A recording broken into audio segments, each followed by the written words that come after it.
When I won the lottery, my parents wanted to take it away to fund their golden child's future, ruining mine in the process.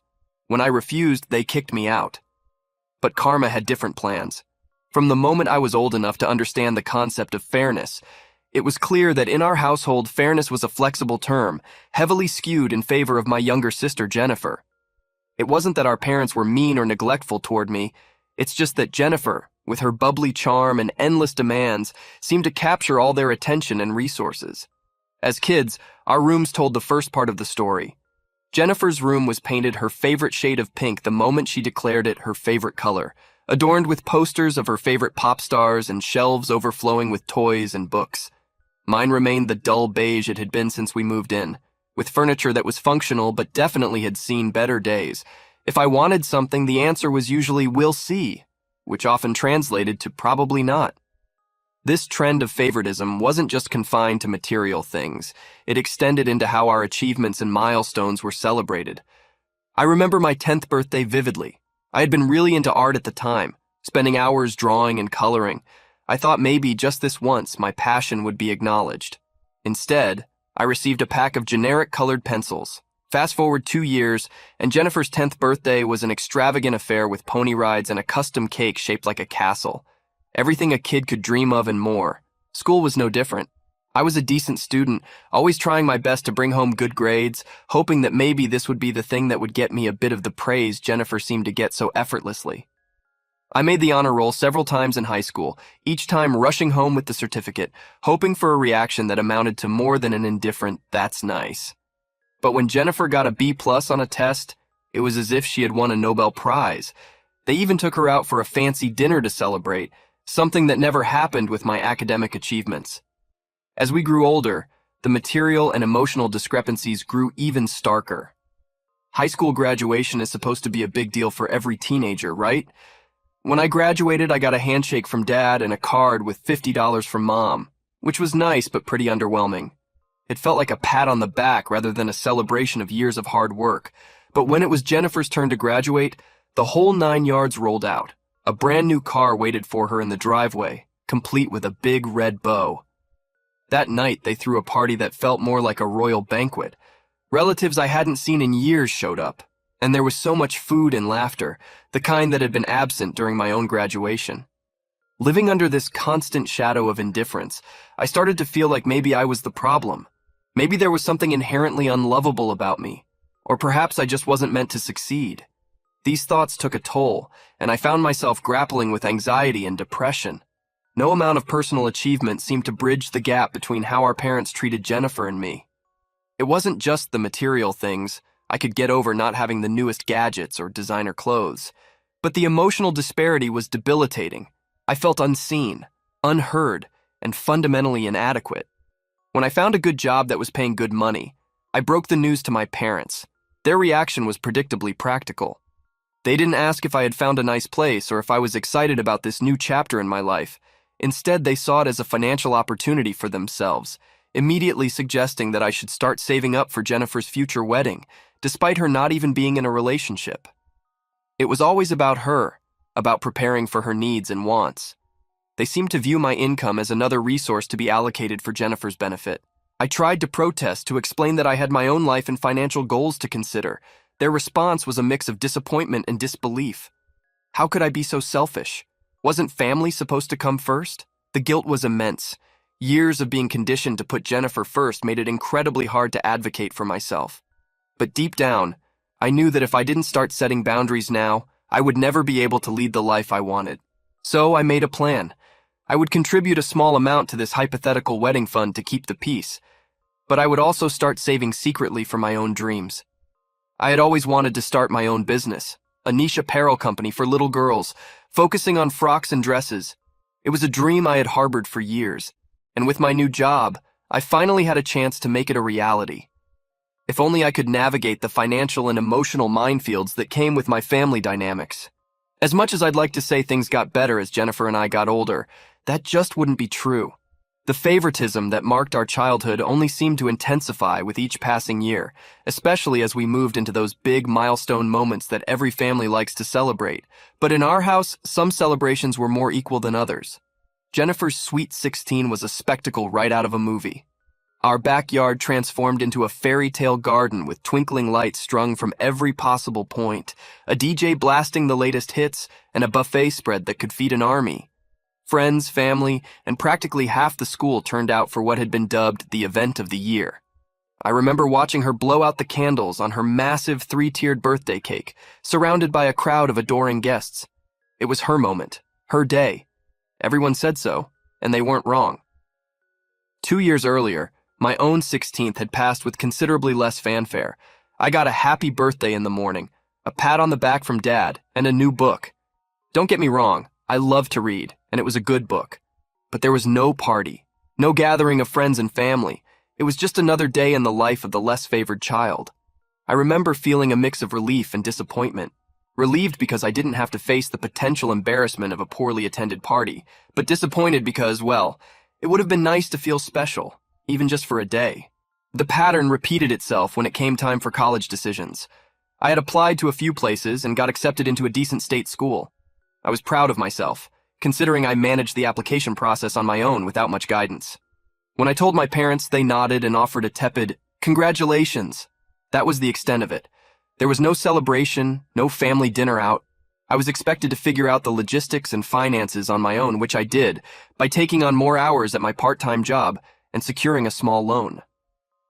Jennifer's college acceptance, however, was a different story entirely. She applied to one of the most prestigious private universities in the country, her dream school. When the acceptance letter arrived, it was as if she had single-handedly cured a global pandemic. The celebrations were immediate and extravagant. My parents threw a huge party, the same day the letter came, with champagne and a fancy cake proclaiming, "Congratulations, Jennifer." Relatives I hadn't seen since Jennifer's Sweet 16 poured into our house, bringing gifts and praising her achievement as though she had leapt over the moon. Throughout the party, I stood on the sidelines, watching the spectacle and feeling like a ghost in my own home. No one asked about my plans, my college, or how I felt. It was all about Jennifer, always about Jennifer. I remember retreating to my room early that evening, feeling a familiar sting of tears that I quickly wiped away. It wasn't just the lack of attention that hurt. It was the profound sense of isolation within my own family, the unshakable feeling of being perpetually second best, no matter what I did. College life offered me the anonymity and fresh start I craved.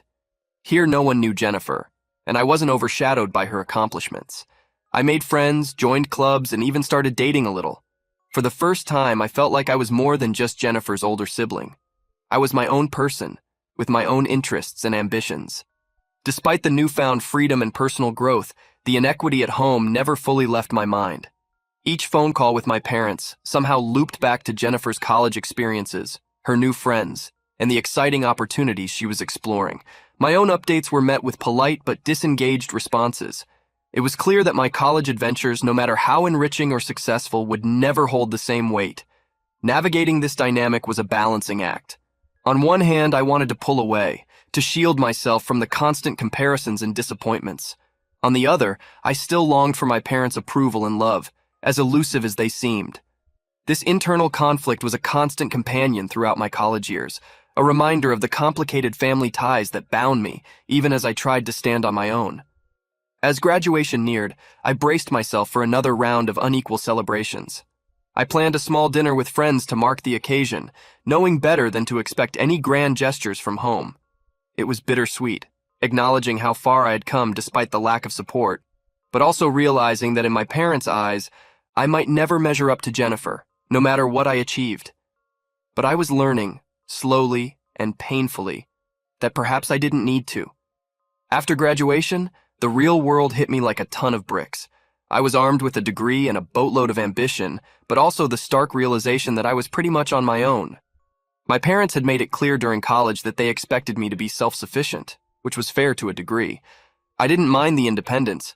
In fact, I craved it after years of living in Jennifer's shadow. But what I hadn't anticipated was the weight of financial expectations they would place on me, not for my own future, but for Jennifer's. I landed my first real job about 3 months after graduation.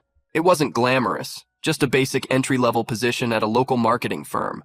But it was a foot in the door, and I was determined to work my way up. The pay was decent. I was proud of myself, managing to scrape together a living without leaning on anyone else. When I first told my parents about the job, I hoped for some kind of acknowledgement, maybe even a hint of pride. Instead, their reaction was muted, almost as if they expected more. "That's nice, dear," was the extent of their enthusiasm. There was no congratulatory dinner, no celebratory phone calls, just a brief acknowledgement before the conversation shifted back to Jennifer, as it always did. Jennifer was still in college at the time, living it up at her fancy private university, her expenses fully covered by my parents. She called me occasionally, mostly to brag about her social life or complain about her workload.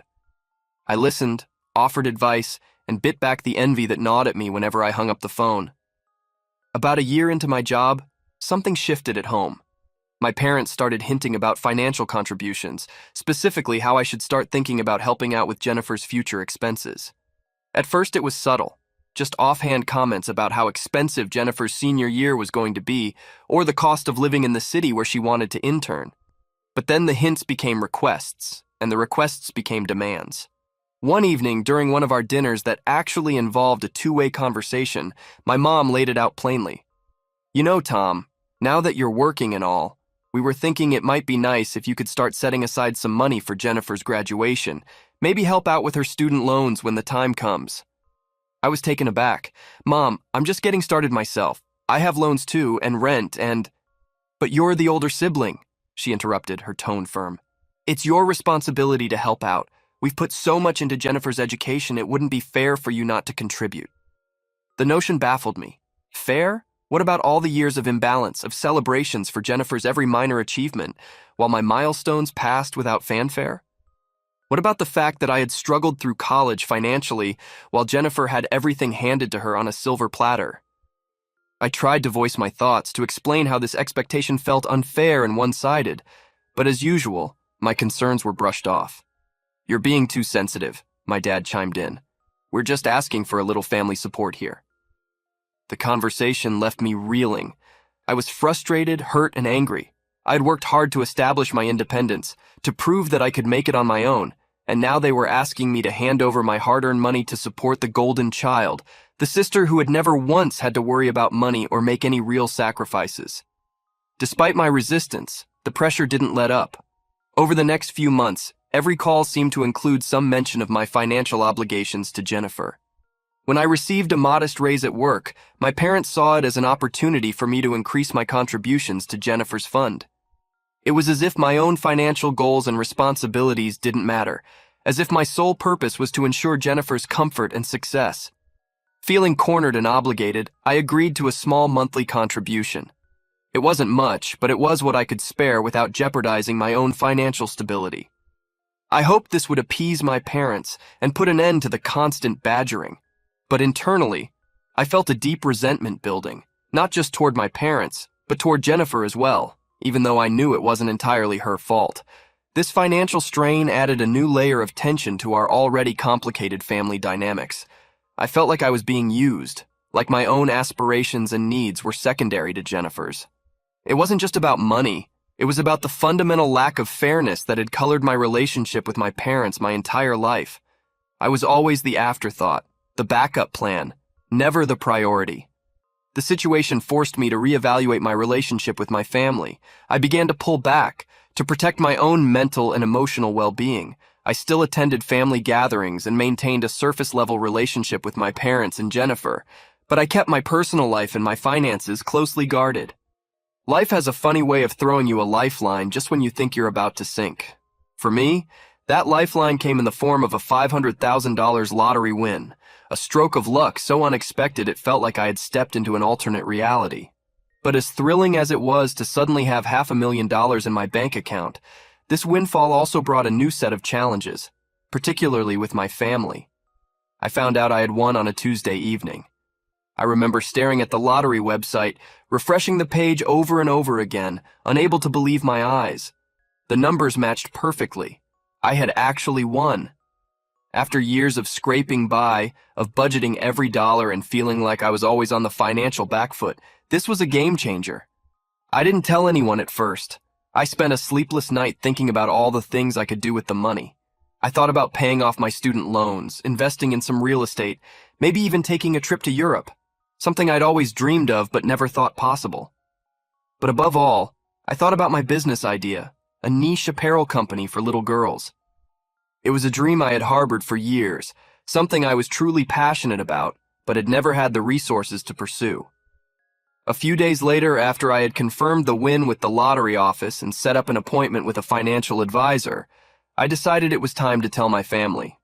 I knew this would be a delicate conversation, given our complicated history and the ongoing tensions over money. I called a family meeting. After dessert, I finally broke the news. "I won the lottery," I said, trying to keep my voice steady. $500,000. The reaction was immediate and intense. My parents stared at me, mouths agape, while Jennifer squealed with excitement. For a moment, there was a buzz of congratulations, hugs, and laughter. It felt good to share the news, to see their genuine happiness for me. But then, as the initial shock wore off, the conversation took a predictable turn. "That's incredible, Tom. You know, this could really help with Jennifer's grad school," my mom said, her tone hopeful, almost expectant. "Yeah," my dad chimed in. "Think about what this could mean for her future. You could fully fund her education abroad. It's a once-in-a-lifetime opportunity." I felt my stomach knot. This was exactly what I had feared. The money had barely settled in my account, and already they were making plans for it, plans that had nothing to do with my dreams or needs. "I've actually been thinking about that," I said, drawing a deep breath. "I'm planning to use the money to start my own business. It's something I've always wanted to do, and now I finally have the chance." The room went quiet. My parents exchanged glances, their expressions shifting from excitement to confusion, and then to disappointment. "But what about Jennifer?" my mom asked, her voice tinged with disbelief. "Don't you think helping your sister should be your priority?" I could feel the old guilt creeping in, the familiar pressure to put Jennifer's needs above my own. But this time, something was different. This time, I had the means to change my own life, to pursue my own happiness. I wasn't going to give that up, not again. "I love Jennifer and I want the best for her," I said firmly. "But I need to think about my own future too. I've been putting her needs ahead of mine for most of our lives. Now I need to use this opportunity for myself." The conversation that followed was difficult. My parents argued that as the older sibling, it was my duty to support Jennifer. They said I was being selfish, that family should come first. The same old lines, the same old guilt trips. But I stood my ground. For the first time, I felt like I had the power to make my own decisions, to define my own priorities. It wasn't just about the money. It was about respect, about finally being seen as an individual with my own goals and dreams. They insisted that I needed to hand over all the money so they could send Jennifer to an elite graduate program abroad. Apparently, she'd always dreamed of studying in Europe, and this was my chance to make it happen. I was stunned. Here I was with a once-in-a-lifetime opportunity to change my life, and they expected me to just give it all away to fund my sister's whims. When I told them I planned to use the money to start my business, they flew into a rage. They called me selfish and ungrateful. They said I was a terrible son and brother for not putting family first. According to them, I owed it to Jennifer to fund her dreams, since our parents had sacrificed everything for us growing up. I stood my ground and refused to give them the money. I explained that I had my own goals and aspirations that were just as valid as Jennifer's, but they wouldn't hear it. They gave me an ultimatum: either hand over the lottery winnings or move out immediately. It was a hard decision, but I chose to leave. I packed up my things and found a small apartment across town. My parents and sister haven't spoken to me since. Sometimes I feel guilty and wonder if I did the right thing. But another part of me feels free for the first time in my life. Edit. Wow, I wasn't expecting this post to blow up like it did. Thank you all for the supportive comments and advice. I've read through everything and appreciate the perspective. I'll post an update soon with some more details on how things have progressed. Update 1. It's been about 3 months since my original post and a lot has happened. I wanted to give an update on the situation with my family and my plans going forward. After moving out of my parents' house, I threw myself into my work. I was determined to save as much money as possible to get my business off the ground, but I also wanted to prove to myself that I could succeed on my own terms. About a month after I left, my parents reached out to me. I was hopeful at first that they wanted to reconcile, but it quickly became clear they had an agenda. They started by saying they missed me and wanted to make amends. Then they dropped the real reason for the call. Apparently, Jennifer had been accepted into her dream graduate program at a prestigious university in London. My parents were thrilled, of course, but there was a catch. The tuition and living expenses were astronomical. They didn't have nearly enough saved up to cover it. That's where I came in. They wanted me to loan them a large portion of my lottery winnings to fund Jennifer's education. They promised they'd pay me back eventually, but I knew that was unlikely to happen. When I hesitated, they laid on the guilt trip thick. They talked about how this was Jennifer's one shot at her dreams, how she'd be devastated if she couldn't go, how I'd be ruining her future if I didn't help. I stood firm and told them no. I explained again that I was using that money to start my own business. They got angry and accused me of being selfish again. My mom actually said, "I guess the money has changed you. You used to care about your family." That really stung. I've always cared about my family, even when they didn't seem to care much about me. But I realized in that moment that nothing I ever did would be enough for them. I'd always be the bad guy in their eyes unless I gave them everything they wanted. So I made a decision. I told them that I was done being their ATM, that I loved them, but I needed to put myself first for once, and that if they couldn't respect my choices, then maybe we needed some time apart. They didn't take it well. There was a lot of yelling and crying. My dad said I was dead to him if I didn't help Jennifer. In the end, I had to hang up on them mid-tirade. It was one of the hardest things I've ever done. After that call, I blocked their numbers for a while. I needed space to process everything and focus on my goals. I threw myself into planning my business launch. I did tons of research, networked with other entrepreneurs, and started putting together a solid business plan. About a month ago, I took the plunge and quit my day job to focus on my company full-time. It was scary, but also exhilarating. For the first time in my life, I felt like I was truly in control of my future. I've spent the last few weeks setting up my workshop and getting everything in order. I've hired a few part-time seamstresses to help with production. We're starting small with an online store, but I have plans to expand into brick-and-mortar locations if things go well. My first collection of girls' frocks and dresses is almost ready to launch. I'm nervous, but excited to see how they're received. I've put my heart and soul into every design, and I truly believe in the quality of our products throughout this process. I've had moments of doubt, times where I wondered if I was making a huge mistake. But then I remind myself of how far I've come and how much happier I am now that I'm living life on my own terms. I still haven't heard from my parents or Jennifer.